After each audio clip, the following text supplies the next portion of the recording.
নমস্কার, আমি বিশ্ব মজুমদার। নিউজ 18 বাংলায় আপনাদের প্রত্যেককে স্বাগত। 1 ঘন্টা হয়ে গেছে ভোট গণনার। এখনো পর্যন্ত যে আর্লি ট্রেন্ড তাতে দেখা যাচ্ছে এনডিএ অনেকটাই এগিয়ে রয়েছে ইন্ডিয়া জোটের থেকে। পশ্চিমবঙ্গের যে কটা আসনের ফলাফল এখনো পর্যন্ত আমাদের কাছে এসেছে তাতে দেখা যাচ্ছে হালকা হলেও তৃণমূল কংগ্রেস এগিয়ে রয়েছে বিজেপির থেকে। যদিও কাঁটে কি টক্কর, দুই দলের হাড্ডাহাড্ডি লড়াই চলছে।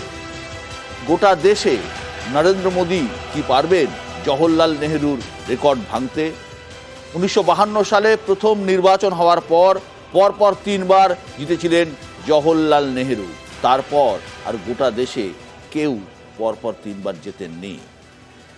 1984 সালে ইন্দিরা গান্ধীর মৃত্যুর পর 400-র বেশি সিট পেয়েছিল কংগ্রেস। দেশেও 400-র বেশি সিট এর আগে কোনো রাজনৈতিক দল পায়নি। নরেন্দ্র মোদীর বিজেপি কি পারবে বা এনডিএ কি পারবে সেই 400-র গণ্ডি টপকাতে? হাজারো প্রশ্নের উত্তর লুকিয়ে রয়েছে আর কয়েক ঘন্টার জন্যই। কয়েক ঘন্টা পরেই ক্লিয়ার হয়ে যাবে, পরিষ্কার হয়ে যাবে গোটা দেশের 97 কোটি ভোটারের মধ্যে 60 কোটি ভোটার যে মতদান দিয়েছেন, যে মতামত দিয়েছেন, কাদের পক্ষে যাচ্ছে দেশের রায় এবং পশ্চিমবঙ্গের রায়। একবার দেখে নেব গোটা দেশের চিত্রটা এই মুহূর্তে ঠিক কীরকম। এই মুহূর্তে 508টি আসনের ট্রেন্ড আমাদের কাছে এসেছে। 508টির মধ্যে এনডিএ এগিয়ে রয়েছে 298টি আসনে, ইন্ডিয়া এগিয়ে রয়েছে 187টি আসনে এবং আদার্স রয়েছে 23টি আসনে। এখনো পর্যন্ত দরকার 272 ম্যাজিক ফিগারের থেকে আর্লি ট্রেন্ডে এগিয়ে রয়েছে এনডিএ। পশ্চিমবঙ্গের চিত্রটা একবার দেখব। গোটা পশ্চিমবঙ্গের চিত্র এই মুহূর্তে 36টা আসনের ট্রেন্ড আমাদের কাছে এসেছে। এর মধ্যে তৃণমূল কংগ্রেস এগিয়ে রয়েছে 20টি আসনে, বিজেপি এগিয়ে রয়েছে 16টি আসনে। এই মুহূর্তে যে কেন্দ্রের দিকে নজর রয়েছে সকলের, অর্থাৎ বহরমপুর, অধীর রঞ্জন চৌধুরী এগিয়ে রয়েছেন। এই কেন্দ্রে কিন্তু হাড্ডাহাড্ডি লড়াই তৃণমূলের ইউসুফ পাঠান এবং বিজেপির নির্মল কুমার সাহার সঙ্গে। অধীর চৌধুরী এই কেন্দ্রে কি হবে কি হবে না তা নিয়ে কিন্তু প্রত্যেকের উৎসাহ এবং লক্ষ্য রয়েছে। এই মুহূর্তে আমার সঙ্গে যারা আছেন আলাপ করিয়ে দিই। তৃণমূল কংগ্রেসের পক্ষে ডক্টর কৌশিক বিশ্বাস, বামেদের পক্ষে প্রদীপ দাশগুপ্ত, কংগ্রেসের পক্ষে সুমন রায়চৌধুরী, বিজেপির পক্ষে দেবজিৎ সরকার এবং বিশিষ্ট রাজনৈতিক বিশ্লেষক শিবাজি প্রতিম বসু। শিবাজিদা যদিও আর্লি ট্রেন্ড, এখনো পর্যন্ত কিছুই বলা যায় না, তার কারণ সবে শুরু হয়েছে। পোস্টাল ব্যালট গণনার পরে সবে প্রথম রাউন্ড শুরু হয়েছে, এখনো পর্যন্ত প্রথম রাউন্ড শেষ পর্যন্ত হয়নি। কি মনে হচ্ছে? যেমন বিশ্ব তুমি বললে, এটা তো একদমই আর্লি ট্রেন্ড এবং আর্লি ট্রেন্ডের মধ্যে আমরা জানি পোস্টাল ব্যালট ইদানিং প্রথমে গোনা হচ্ছে বেশ কিছুদিন ধরে। তো পোস্টাল ব্যালট গোনার সঙ্গে সঙ্গে পোস্টাল ব্যালটে কারা পোস্টাল ব্যালট দেন সেটাও অনেকেই হয়তো তেমনভাবে জানেন না। পোস্টাল ব্যালট মূলত ভোট কর্মী যারা তারা দেন, তারা সকলেই সরকারের সঙ্গে যুক্ত কর্মী, সরকারি কর্মী বা সরাসরি বা বেসরকারি আধা সরকারি কর্মী, তারাই ভোটের পোস্টাল ব্যালট দেন। এই পোস্টাল ব্যালটের মধ্যে অনেকটাই রিফ্লেকশন হয় কিন্তু বিশ্ব, সেটা হচ্ছে তাদের চাওয়া পাওয়া, তাদের আকাঙ্ক্ষা না পাওয়া, এগুলির রিফ্লেকশন আমরা দেখতে পাই। যেমন অনেক ক্ষেত্রে আমরা দেখেছি যে পশ্চিমবঙ্গের রাজ্য সরকারি কর্মচারীদের অনেকের মধ্যে ডিএ নিয়ে একটা অসন্তোষ আছে। আমি কথা বলছি, তার একটা রিফ্লেকশন আসতে পারে। কিন্তু এতৎ সত্ত্বেও আমি যেটা দেখছি, অন্তত আমাদের রাজ্যের ক্ষেত্রে যেটা দেখতে পাচ্ছি, সেখানেও কিন্তু তৃণমূল কংগ্রেসের একটা ট্রেন্ডটা বোঝা যাচ্ছে যে রাজ্য সরকারের কর্মীরাও ভোট দিচ্ছে, যেখানে অনেক জায়গাতেই তারা ভোট দিয়েছে, বেশিরভাগ জায়গাতেই তারা দিচ্ছেন তৃণমূল কংগ্রেসের দিকে। এখনও পর্যন্ত পাল্লাটা রয়েছে, যেহেতু ফার্স্ট রাউন্ড এখনও আসেনি, জনগণের ভোট আসেনি। এটাই সমগ্র ভারতের ক্ষেত্রেও সেটাই, অর্থাৎ কিনা সেখানেও কিন্তু যে আমরা ট্রেন্ডটা দেখতে পাচ্ছি, ভোটকর্মী যারা ছিলেন বিভিন্ন স্তরের, যারা বাড়িতে ছিলেন না, বাইরে ছিলেন ভোটের কাজে, সেখান থেকে পোস্টাল ভোট তারা দিয়েছেন, সেই ভোটের ট্রেন্ড আমরা দেখতে পাচ্ছি। It is too early to say. কিন্তু একটা কথা আমি প্রথমেই জানিয়ে রাখি যে এটা আমাদের মনে হচ্ছে যে এবারে যে টক্কর যেটাকে বলে কাঁটে কি টক্কর, এটা কিন্তু হতে চলেছে নানা জায়গায়। মার্জিনের ব্যাপারে কিন্তু আমাদের এই যে বললাম কিছু আসন বাদ দিলে লক্ষ লক্ষ ভোটে মানুষ জিতবে, এই না না, সম্ভাবনা আমি খুব কম। আগের দিনে যখন সম্ভাবনা এক্সিট পোল করেছিলাম আমি তো নিজেই বলেছিলাম যে এবারের যা ট্রেন্ড তাতে কিন্তু এমন কয়েকটা সিট বাদ দিলে, ডায়মন্ড হারবারের মতো কয়েকটা সিট বাদ দিলে লক্ষ লক্ষ ভোটে জেতার জায়গা কিন্তু কারোর পক্ষে নেই। প্রদীপ রয়েছেন আমার সঙ্গে। প্রদীপ, জোট একটি অপশনে এগিয়ে রয়েছে, সেটি হচ্ছে বহরমপুর, অধীর রঞ্জন চৌধুরী। নজর লক্ষ্য দুটো দিকে, একটা হচ্ছে মুর্শিদাবাদের বহরমপুর কেন্দ্র, আরেকটি হচ্ছে মুর্শিদাবাদ কেন্দ্র, যেখানে মোহাম্মদ সেলিম রাজ্য সম্পাদক সিপিআইএম-এ লড়ছেন এবং অধীর চৌধুরী এগিয়ে রয়েছেন। হ্যাঁ, একেবারেই আর্লি ট্রেন্ড, একদমই পোস্টাল ব্যালট কোনা হচ্ছে। যদিও আপনাদের এখানে যেটা দেখানো হচ্ছে, আমার কাছে যা খবর যে ইতিমধ্যেই মুর্শিদাবাদ জেলার 3টে সিটেই মুর্শিদাবাদ কেন্দ্রে মোহাম্মদ সেলিম এবং জঙ্গিপুর এবং বহরমপুরে দুটোতেই কংগ্রেস এগিয়ে রয়েছে। যদিও এটা একেবারেই আর্লি ট্রেন্ড, 7খানা বিধানসভা মিনিমাম জুড়ে কতগুলো বুথ জুড়ে গণনা হবে। এবং এবারের নির্বাচনের আরও একটা ফিচার যেটা আমার মনে হয়েছে, ওনার সঙ্গে একমত, এক তো ভোটের এটা কমবে, আপনি উত্তর কলকাতার লোকসভার ভোটের ট্রেন্ড এবং দক্ষিণ কলকাতার ভোটের ট্রেন্ড মেলাতেই পারবেন না, দুটো দুরকম হয়েছে। সারা পশ্চিমবঙ্গের ট্রেন্ডটা অনেকটা ভেঙেছে। আরেকটু দেখতে থাকি, কিন্তু নিশ্চিতভাবেই লেফট এবং কংগ্রেস যেভাবে একত্রিত হয়ে লড়াইতে নেমেছে, আমার ধারণা, আমাদের ধারণা যে এবারে আমাদের ভোটের পার্সেন্টেজ ভালো হবে। 10 থেকে 12টা সিট কমপক্ষে আমরা প্রথম দ্বিতীয়র মধ্যে থাকবো, এটুকু বলতে পারি। সুমন রায়চৌধুরী, সুমন, কোথাও কি একটা আশায় বুক বাঁধছেন? অধীরদা এগিয়েছেন আপনাদের? না, ভালো তো নিশ্চয়ই লাগছে। উনি মাননীয় প্রদেশ কংগ্রেস সভাপতি, আমাদের নেতা, এবং বাংলায় দুর্নীতির বিরুদ্ধে তৃণমূল কংগ্রেস নামক বিনাশকারী শক্তির বিরুদ্ধে অধীর রঞ্জন চৌধুরী একটা স্তম্ভ।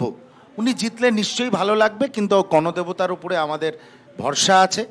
এবং সারা নির্বাচন জুড়ে পশ্চিমবঙ্গে বামফ্রন্ট এবং কংগ্রেস যেভাবে একসঙ্গে একত্রিত হয়ে মানুষের কাছে গেছে, মানুষের কাছে পৌঁছেছে, এবং বিনাশকারী ভারতীয় জনতা পার্টি এবং তাদের প্রণয়ন করা আইনের বিরুদ্ধে এবং তৃণমূল কংগ্রেস নামক রাজনৈতিক গ্যাংয়ের অত্যাচারের বিরুদ্ধে যেভাবে বাম এবং কংগ্রেস একসঙ্গে মানুষের কাছে পৌঁছেছে, আমরা আশা করি বাংলার মানুষ দ্বিতীয়বার ভেবে দেখেছেন যে এই তৃণমূল কংগ্রেস এবং এই ভারতীয় জনতা পার্টিকে সমর্থন দেওয়া উচিত কিনা। কিন্তু সর্বোপরি এটা প্রস্ফুটিত গণতন্ত্র, ভারতবর্ষ বিশ্বের শ্রেষ্ঠ গণতন্ত্র বলে আমি মনে করি। সেই জন্য মানুষের রায় আমাদের মাথা পেতে নিতে হবে। হ্যাঁ, একদমই তাই। কয়েক ঘন্টা পরে আপনার বক্তব্য কি হবে আমার জানা নেই, সত্যিই তাই। তখনও একই হবে, মানুষের রায় মাথা পেতে নিতে হবে। একদম একদম। দেবজিৎ, কংগ্রেসের এইসব কথাবার্তা বিনাশকারী টিনাশকারী এগুলো তো সময় সময় বদলে যায়। যেমন ধরুন ওই রক্তমাখা ভাত, তারপরে হচ্ছে ব্রিজভূষণ, অজয় সিং টেনি, এদের দল তো, এদের দল তো, ওই জন্য বিনাশকারী বলা যাবে না। হ্যাঁ, যাই হোক, তো মানে মুশকিলটা এটাই আর কি। তো ব্যাপার হচ্ছে যে ওই রক্তমাখা হাত, আন্দোলন কাটা হাতে ভোট নাই, এইসব তো ভুলে যেতে হবে। মুখের মধ্যে জ্যান্ত কই মাছ ঢুকিয়ে যারা বা সেলাই করে দিয়েছে, দেখুন আগামী প্রজন্মের জন্য কিছু কথা নেই, হাত কাটা, জ্যান্ত কই মাছ এসব বলে যাচ্ছে। আমরা মানুষের সামনে কি রেখেছি, আগামী প্রজন্মের আপনারা প্রত্যেকেই রেখেছেন, কার মত মানুষ নিল সেই নিয়ে কোনো কথা নেই। কেন মানুষ ওনাদের ভোট দেবে? ঠিক আছে। কংগ্রেস আগামী প্রজন্মের মানুষের সামনে কংগ্রেসই টুপি ছাড়া আর কিছুই রাখেনি, সেটা বড় কথা নয়। বড় কথা হচ্ছে যে এই যে এইগুলো ভুলে যেতে হবে। সুতরাং ভুলে যাবেন, আরেকবারও তো ভুলে যাবেন। আস্তে আস্তে কংগ্রেস মুক্ত ভারতের দিকে এগোচ্ছে।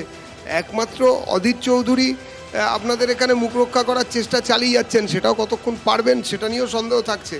এবারে ব্যাপার পরিষ্কার, আপনারা আমাদেরকে এটা বলে দিন যে এই যে ইন্ডিয়া যে জোট, মানে প্রায় আর ঘন্টা 6 পরে তো মমতা বন্দ্যোপাধ্যায় প্রধানমন্ত্রী হয়ে যাবেন বা রাহুল গান্ধী প্রধানমন্ত্রী হয়ে যাবেন। এই ঘন্টা 6 পরের যিনি প্রধানমন্ত্রী হবেন তার স্বরাষ্ট্রমন্ত্রী কে হবেন, আপনাদের সঙ্গে কিরকম ভাবে তার সম্পর্ক হবে, আলোচনা করে লাভ কি আছে? পশ্চিমবঙ্গের কোন কেন্দ্রের কি অবস্থা? আলিপুরদুয়ারে এগিয়ে মনোজ টিগ্গা, আলিপুরদুয়ারে এগিয়ে বিজেপির মনোজ টিগ্গা। এই মুহূর্তে আলিপুরদুয়ারে এগিয়ে বিজেপির মনোজ টিগ্গা। আসানসোলে এগিয়ে শত্রুঘ্ন সিনহা, তৃণমূল কংগ্রেসের শত্রুঘ্ন সিনহা আসানসোলে এগিয়ে। বহরমপুরে এগিয়ে অধীর রঞ্জন চৌধুরী। রাজ্যের প্রদেশ কংগ্রেস সভাপতি, দেশের বিরোধী নেতা বাঁকুড়ায় এগিয়ে অরূপ চক্রবর্তী, সুভাষ সরকার পিছিয়ে রয়েছেন। মন্ত্রী ব্যারাকপুরে এগিয়ে অর্জুন সিং, ব্যারাকপুরে এগিয়ে রয়েছেন অর্জুন সিং। বসিরহাটে এগিয়ে হাজী নুরুল ইসলাম, সন্দেশখালীর বসিরহাট এগিয়ে হাজী নুরুল ইসলাম। বীরভূমে এগিয়ে শতাব্দী রায়। এই কেন্দ্রে শেষ মুহূর্তে প্রার্থী বদল করেছিল বিজেপি। বীরভূমে এগিয়ে শতাব্দী রায়। বোলপুরে এগিয়ে অসিত মাল, বোলপুরে এগিয়ে অসিত মাল, সংরক্ষিত কেন্দ্র এগিয়ে অসিত মাল। ডায়মন্ড হারবারে এগিয়ে অভিষেক বন্দ্যোপাধ্যায়, ডায়মন্ড হারবারে এগিয়ে অভিষেক বন্দ্যোপাধ্যায়। ঘাটালে এগিয়ে দীপক অধিকারী বা দেব, ঘাটালে এগিয়ে দেব। হাওড়ায় এগিয়ে প্রসূন বন্দ্যোপাধ্যায়, হাওড়ায় এগিয়ে রয়েছেন প্রসূন বন্দ্যোপাধ্যায়। রতিন চক্রবর্তী প্রাক্তন মেয়র পিছিয়ে রয়েছেন। যাদবপুরে এগিয়ে সায়নী ঘোষ। অনির্বাণ গঙ্গোপাধ্যায় পিছিয়ে রয়েছেন, সৃজনও তার মানে অনেকটাই পিছনে আছেন। সায়নী ঘোষ। ঝাড়গ্রামে এগিয়ে কালীপদ সোরেন, কালীপদ সোরেন বিশিষ্ট সাহিত্যিক, এগিয়ে রয়েছেন তৃণমূল কংগ্রেসের কালীপদ সোরেন। পুরুলিয়াতে এগিয়ে বিজেপির জ্যোতির্ময় সিং মাহাতো। এখানে ফোর কর্নার ফাইট হচ্ছে। পুরুলিয়াতে এগিয়ে জ্যোতির্ময় সিং মাহাতো। এখানে একটা ফোর কর্নার ফাইট হচ্ছে।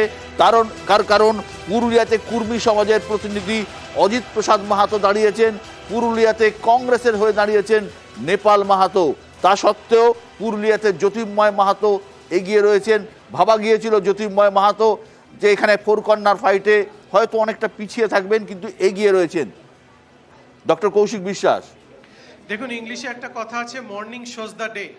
যদিও আমরা সবাই জানি এখন আপনার ইভিএম এর কাউন্টিং এর ফলাফল আসতে শুরু করেনি, কিন্তু করেছে ফার্স্ট রাউন্ড শুরু হয়ে গেছে। First round morning shows the day হলে আমরা যেটা গতকাল পর্যন্ত জোর গলায় বলে এসেছিলাম যে সমস্ত এক্সিট পোল পশ্চিমবঙ্গের ক্ষেত্রে ভুল প্রমাণিত হবে, এখন কিন্তু সেটাই দেখা যাচ্ছে।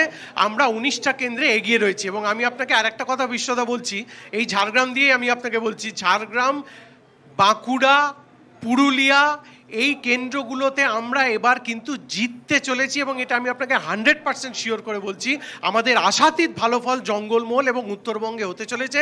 এবং আপনি দেখবেন যত দিন গড়াবে, যত সময় বাড়বে, তৃণমূলের জয়ের ব্যবধান কিন্তু উত্তরবঙ্গ এবং ঝাড়গ্রামের এই যে পশ্চিমাঞ্চল বেশ, যেখানে গতবার আমরা আশানুরূপ করতে পারিনি, এইবার কিন্তু হবে। তার দুটো কারণ, একটা হচ্ছে অসম্ভব পরিমাণে মানুষের মধ্যে আমরা অ্যাকসেপ্টেন্স পেয়েছিলাম আমাদের দুটো প্রচারে। এক হচ্ছে কেন্দ্রীয় বঞ্চনা, 2 নম্বর হচ্ছে রাজ্য সরকারের কতগুলো ফ্ল্যাগশিপ প্রকল্প, যার জন্য খুব কনফিডেন্টলি আমরা বলতে পারছিলাম এক্সিট পোল কাজে আসবে না। এখন দেখা যাচ্ছে দিনের শুরুতেই যে আমরাই ঠিক। জয় বাংলা বলাটা শুধু সময়ের অপেক্ষা। দেবাশিস ঘোষ কি বলছেন? জঙ্গলমহলে তৃণমূল কংগ্রেস তার সুফল পাবে বলছে। না, এখন আমি বলবো এটা it's too early two comment anything. তবে একটা জিনিস আমার দেখে একটু অবাক লাগছে, সেটা হচ্ছে যে পোস্টাল ব্যালটের যে রেজাল্টটা এলো পশ্চিমবঙ্গের বুকে, তার মানে এটা ধরে নিতে হবে যে ডিএ নিয়ে যে সমস্যাটা ছিল সেটা খুব একটা কাজ করেনি, বরং অনেক বেশি বোধহয় জামাই ষষ্ঠীর ছুটিটা কাজ করে গেছে, অন্তত পোস্টাল ব্যালট যেটা দেখাচ্ছে। এবং বাকিটা তো একটু সময় দিতে হবে, কারণ এখনও তো 14টা বোধহয় রাউন্ড হবে আমি যতদূর জানি। সেখানে হয়তো ফার্স্ট রাউন্ডতে এটা দেখা যাচ্ছে, অনেক হয়তো উত্থান পতন হবে, দেখা যাবে উত্থান পতন, আমরা অপেক্ষা করছি সেটার জন্য। শিবাজিদা, জঙ্গলমহলে বিজেপি আশানুরূপ ফল করতে পারবে না, এটা দাবি তৃণমূল কংগ্রেসের। একটি সিট ঝাড়গ্রাম, যেটা আমরা প্রেডিক্ট করেছিলাম তৃণমূল জিততে পারে, বাদবাকি সিট পুরুলিয়াতে দেখছি ফোর কর্নার ফাইট সত্ত্বেও তৃণমূলের জ্যোতির্ময় সিং মাহাতো এগিয়ে রয়েছেন। না, এখন ব্যাপার হচ্ছে এটা টু আর্লি টু সে। তবে পুরুলিয়ার সিটে যেহেতু ফোর কর্নার, তৃণমূলের ভাগ্য কিন্তু অনেকটা নির্ভর করছে অজিত প্রসাদ মাহাতো কুর্মী ভোটের যে জায়গাটা আছে, কুর্মী ভোটটা কোন দিকে, যদি সেখানে উনি একটা বড় সমর্থন পান কুর্মীদের, অর্থাৎ কুর্মী ভোট ভাঙে, সেক্ষেত্রেই তৃণমূলের একটা বড় সম্ভাবনা ওখানে আছে। নতুবা যদি অজিত নেপাল মাহাতো অত্যন্ত জনপ্রিয়, অত্যন্ত পুরনো ক্যান্ডিডেট, কংগ্রেসের বহুদিনের পুরনো ক্যান্ডিডেট এবং জনপ্রিয়, কিন্তু ওখানে সবাই তো কুর্মী এবং মানে মাহাতো যাদের চারজনই মাহাতো, হ্যাঁ, নেপাল মাহাতো, সবাই। জ্যোতির্ময় মাহাতো, অজিত কুর্মী- মাহাতো, কুর্মী এদিকে প্রধান। হচ্ছে শান্তিরাম মাহাতো, সবাই মাহাতো। কুর্মী প্রধান জায়গা, কিন্তু আমি বলবো ঝাড়গ্রামে কিন্তু চেঞ্জ আসছে, এসছে মানে আসতে পারে, আমরা এটা দেখতে পেয়েছি। তার ঝাড়গ্রামে দু প্রার্থী যারা আছেন তৃণমূল কংগ্রেস এবং বিজেপি, দুজনেই কিন্তু নন পলিটিক্যাল লোক, দুজনেই কিন্তু পলিটিক্যাল লোক নয়। না, আগের জন যিনি ছিলেন তিনিও non-political লোক। তিনিও নন পলিটিক্যাল। আগের জন যিনি জিতেছিলেন তিনি তো চলে এসেছেন, আবার তৃণমূল কংগ্রেসে যোগ দিয়েছেন কিছুদিন আগে। আমি যেটা বলছি, মেদিনীপুর খুব ইন্টারেস্টিং আসন হবে। এখানে 4টি আসন, সুভাষ সরকারকেও আমরা দেখছি জঙ্গলমহলের মধ্যে যে 8টি আসন আছে, পূর্বতন মেদিনীপুরের 5টি আসন, মানে অবিভক্ত মেদিনীপুরের 5টি আসন, 2টি আসন হচ্ছে বাঁকুড়ার, 1টি আসন পুরুলিয়ার, 8টি আসন। এই 8টি আসনের মধ্যে অন্তত 4টিতে আমরা দেখতে পাবো ভবিষ্যতে। আশা যেভাবে চলেছে, আমার মনে হয় যে আমাদের দেখতে হবে যে 4টি আসনে কিন্তু তৃণমূলের ভালো ফল করার আশা আছে। পুরুলিয়াটা ডাউটফুল, কারণ পুরুলিয়াটা অনেকগুলো ফ্যাক্টরের উপর নির্ভর করবে, অর্থাৎ অজিত প্রসাদ মাহাতো শেষ পর্যন্ত কত ভোট পাবেন সেটা কিন্তু খুব একটা বড় ফ্যাক্টর হয়ে যাবে তৃণমূলের জন্য। কারণ হচ্ছে ওখানে কিন্তু এই সবগুলো জায়গায় আমরা দেখতে পেয়েছিলাম, বিশেষ করে আরেকটা ব্যাপার হচ্ছে পুরুলিয়াতে যেমন কুর্মী সম্প্রদায়ের সঙ্গে যে কথাটা আমরা জানি, কুর্মীদের অনেক প্রাধান্য আছে, কুর্মীদের সঙ্গে তৃণমূলের সম্পর্ক মাঝে খুব খারাপ হয়েছিল। ওই তো অবরোধ হয়েছিল, সবই জানি, ঝাড়গ্রাম এবং পুরুলিয়া অবরুদ্ধ হয়ে গিয়েছিল। এবং কুর্মী এবং সাঁওতাল জনসম্প্রদায়, যারা ওখানকার আদিবাসী সম্প্রদায়, সাঁওতাল ছাড়াও আরও অনেকে আছেন, তাদের সঙ্গে একটা ওই এসটি, যারা ওরা দাবি করছেন তো এসটি হওয়ার জন্য যেরকম এসটি যারা অলরেডি আছেন, সেরকম নানা ভারতবর্ষের নানা জায়গায় পরিস্থিতি তৈরি হয়েছিল একদম, তাদের নিয়ে একটা, সেখানে আদিবাসীদের অংশটা তারা অনেক বেশি তৃণমূলের দিকে এসছেন, যার ফলে ঝাড়গ্রাম সিটটাতে আমরা যেটা দেখছি, পুরুলিয়াতে আবার কুর্মীদের ভোট হওয়া মানে বেশি প্রাধান্য থাকার জন্য একটু অন্যরকম সেই জায়গাটা আমরা দেখব শেষ পর্যন্ত। কিন্তু আবার বলছি, কুর্মী ভোট যদি কিছুটা বিভক্ত হয়, অজিত প্রসাদ মাহাতো যদি অনেকটা ভোট পান, তাহলে কিন্তু তৃণমূল কংগ্রেসের সুবিধা। নাহলে সুভাষ সরকারও কিন্তু আমরা দেখছি, আমরা সৌমিত্র খান অবধি, মানে অর্থাৎ বাঁকুড়া, পুরুলিয়া এবং ঝাড়গ্রাম, এখনকার ঝাড়গ্রাম এবং পূর্ব মেদিনীপুর, পশ্চিম মেদিনীপুর, পূর্ব মেদিনীপুরের 2টি, এই 8টি আসনের মধ্যে আমরা আগেরবার দেখেছিলাম যে 3-5 হয়েছিল, তৃণমূলের পক্ষে 3টি ছিল। তখন যে সাবেক যে সিটগুলো তৃণমূলের ছিল, কাঁথি এবং তমলুক, এই 2টি যাবে কিভাবে এটা নিয়ে খুব ডাউট রয়েছে। তমলুকে এখন আমরা হিসেব পাইনি, খবর পাইনি। কাঁথিতে অলরেডি দেখছি সেখানে বিজেপি এগিয়ে আছেন। সুতরাং আমরা এখানে এবারও এখনো যা দেখতে পাচ্ছি ট্রেন্ড এখনো পর্যন্ত, তাতে একটা 4-4 হওয়ার সম্ভাবনা প্রচুর রয়েছে। কারণ হচ্ছে সেখানে আমরা দেখতে পাচ্ছি কাঁথি, তমলুক, আমি তমলুক এখনো জানি না, কাঁথি অলরেডি দেখতে পাচ্ছি, আমরা দেখতে পাচ্ছি ঝাড়গ্রাম, আমরা দেখতে পেয়েছি বিজেপির পক্ষে, আমরা দেখতে পেয়েছি সৌমিত্র খান দেখতে পেয়েছি, আমরা দেখতে পেয়েছি অলরেডি দেখতে পাচ্ছি যে এই ট্রেন্ডের মধ্যে পুরুলিয়াতে বিজেপি এগিয়ে আছে। কতটা ভোটে আমরা সেটা জানি না, কিন্তু এগিয়ে আছেন এটা আমরা দেখতে পাচ্ছি। সেখানে উল্টো দিকে জুন মালিয়া কতটা এগিয়ে আছেন না পিছিয়ে আছেন এখনো কিন্তু আমরা সম্পূর্ণ না, অনেকগুলো সিট আছে। বিশেষ করে আমি আমার পিসিআরকে বলবো, যদি কোনোভাবে উত্তরবঙ্গের কোনো রেজাল্টের মানে আর্লি ট্রেন্ড দেখাতে পারি, আলিপুরদুয়ারে প্রকাশ চিকবরাইক এবং মনোজ টিগ্গার লড়াইয়ে মনোজ টিগ্গা এগিয়ে আছেন। এই কেন্দ্রে জন বার্লাকে এবার প্রার্থী করেনি কেন্দ্রীয় মন্ত্রী, জন বার্লাকে এবার প্রার্থী করেনি বিজেপি।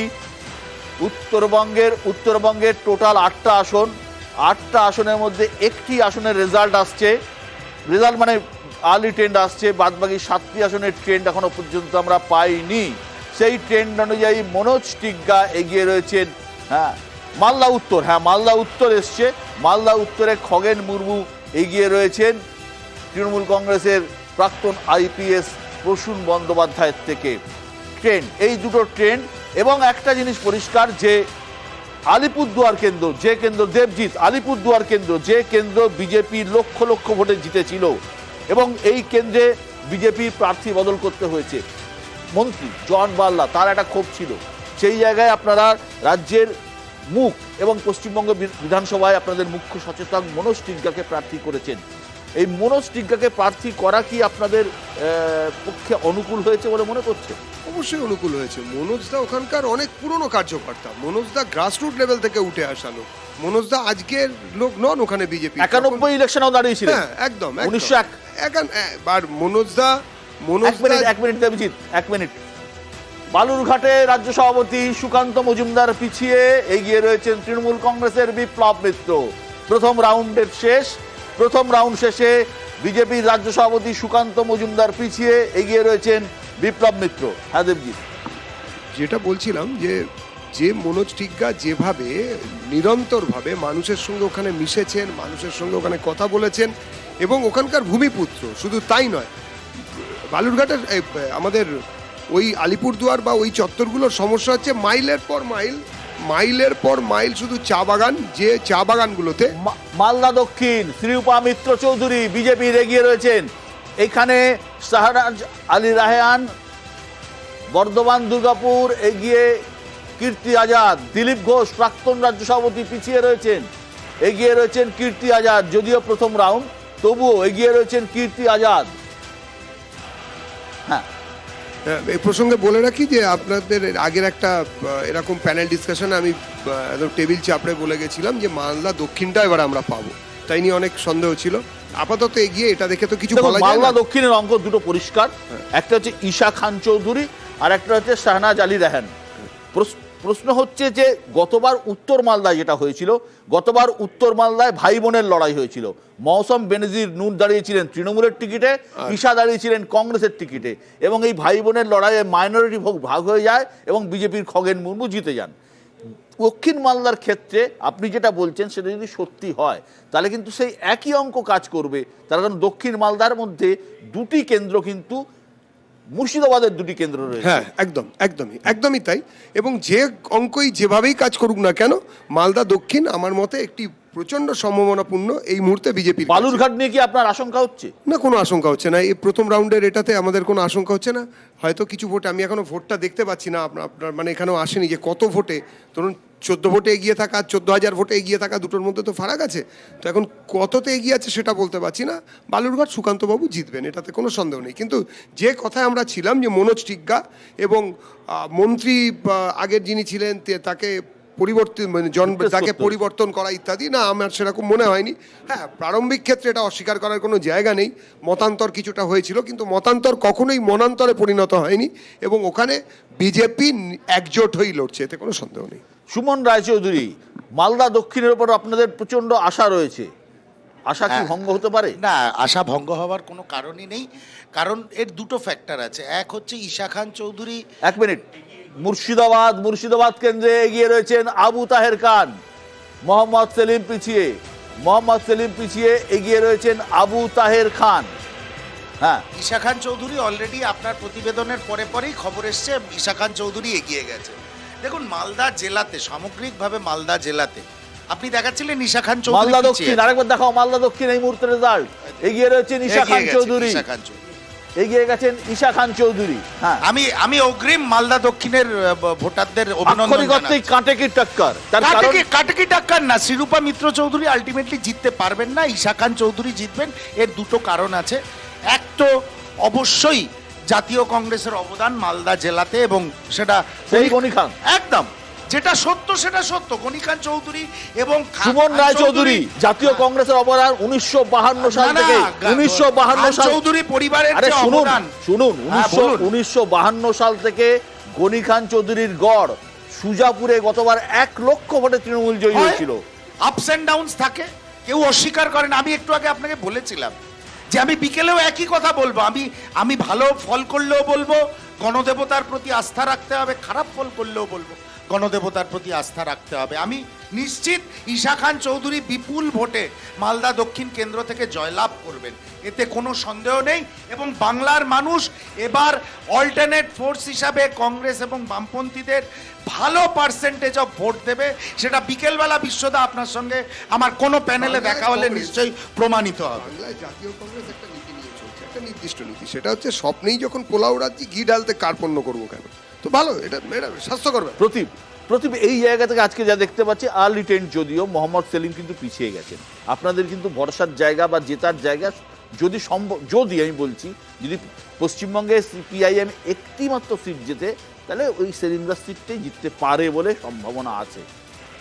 দেখতে থাকুন, আমি তো শুরুতে বললাম যে আমাদের 10-12টা সিটের কথা আমি বলেছি, সেখানে লড়াই একদম খুব খুব নেক টু নেক। আমি কৃষ্ণনগরটা বললাম আপনাকে, আপনি মিলিয়ে নেবেন, আর তো এখনও তো বাকি আছে অনেকটা লড়াই। একদম কৃষ্ণনগর সিটে আমার নিজের ধারণা আমি এটা বলছি। সাদি যা ভোট টানবেন, তৃণমূল জিতবে কি হারবে তার উপর ডিপেন্ড করবে। আমি সেটা বলছি না, আমি বলছি যে কতগুলো সিটের কথা, 12টা সিট আমি এমনি বললাম না কথাটা, সবে ফার্স্ট রাউন্ড, এখনও 10:30 বাজেনি, দেখতে থাকুন কী জায়গায় পৌঁছয়। এখনও বলছি মুর্শিদাবাদ জেলায় বাম এবং কংগ্রেসের রেজাল্ট খুবই ভালো হবে। মালদার ক্ষেত্রে মালদা দক্ষিণ তো হবেই, মালদা উত্তরটা এখনও আরেকটু সময় লাগবে।